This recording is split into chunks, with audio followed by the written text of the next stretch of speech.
ഇടുക്കി തൊടുപുഴ ബിജു വധക്കേസിൽ പ്രതികളുമായി തെളിവെടുപ്പ് തുടരുന്നു. ഒന്നാം പ്രതി ജോമോന്റെ വീട്ടിലും ഗോഡൌണിലും പ്രതികളെ എത്തിച്ച് തെളിവെടുക്കും.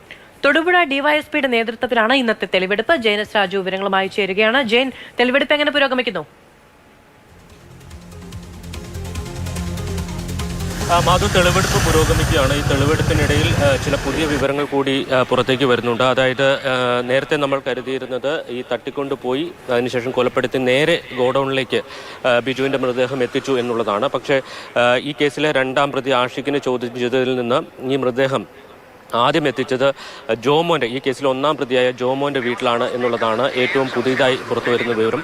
അവിടെ വെച്ച് ബിജു മരിച്ചു എന്ന് ഉറപ്പാക്കിയിരുന്നു, ദേഹപരിശോധന നടത്തിയിരുന്നു. അതിനുശേഷമാണ് ഈ മൃതദേഹം കലയന്താനിയിലെ ഗോഡൌണിലേക്ക് എത്തിക്കുന്നത്. അതിനുശേഷമാണ് ഇത് കുഴിച്ചു മൂടുന്നത് എന്നുള്ളതാണ് ഇപ്പോൾ പുറത്തുവരുന്ന വിവരം. എന്തായാലും ഇതുമായി ബന്ധപ്പെട്ട് പരിശോധനകൾ പുരോഗമിക്കുകയാണ്. ഫോറൻസിക് ഉദ്യോഗസ്ഥർ ജോമോൻ്റെ വീട്ടിലടക്കം തെളിവെടുപ്പ് നടക്കുന്നുണ്ട്.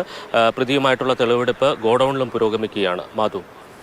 ശരി, ജയൻ എസ് രാജുവാണ് വിശദമായ വിവരങ്ങൾ നൽകിയത്. ഇടുക്കി തൊടുപുഴയിലെ ബിജു വധക്കേസിൽ തെളിവെടുപ്പ് തുടരുകയാണ്.